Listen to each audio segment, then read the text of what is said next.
mas vai sair vitorioso, porque Deus me deu e cada um de vocês assinou embaixo.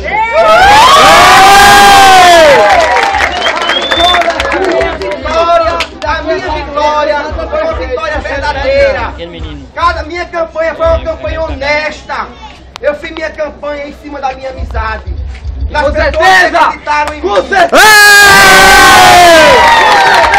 Daniel! Mostrando através das quem era Daniel. Daniel pode ser ignorante, Daniel pode ser chato, mas Daniel é uma pessoa de caráter.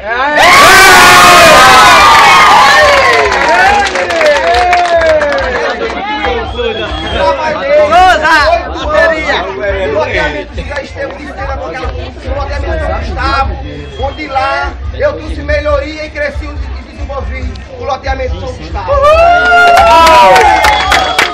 Não satisfeito com o meu trabalho, eu vou para o loteamento José Estevam de Sena e lá também sou querido e amado como sou no loteamento.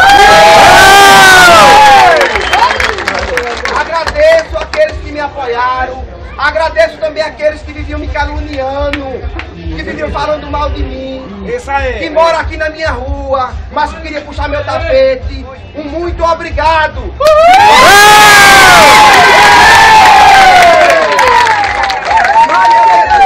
A vitória é tua, Daniel! E eu desejo, aqui quem puxa A meu vitória é tapete, dele, rapaz. é que Deus tenha misericórdia de cada um deles e dê a ele a vitória como deu a Daniel da igreja. Com minhas palavras e meu muito obrigado. Quero dizer a cada um de vocês que eu amo vocês do fundo do meu coração.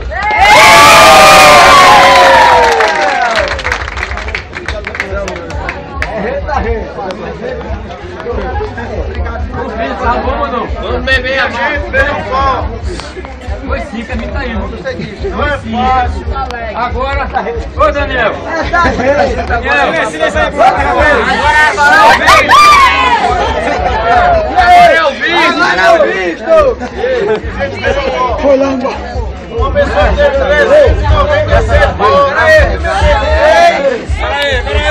Praticamente, mas tem 2 pessoas só. 1.018 votos. 1.018 votos, graças a Deus não teve que comprar nenhum. Porque foram votos depositados pela confiança. 1.018 votos! Por isso, hoje é vergonha. Graças a Deus, em nome de Jesus. Amanhã depois, porque O mesmo assim foi divulgado. né, Zé? Amanhã depois, em nome de Deus, é Se Deus quiser, se Deus quiser. Semana que vem, assim que chegar de Brasília, vai vir a povo pra sentar com a gente. O Daniel faz um exemplar aqui nessa cidade. Com certeza!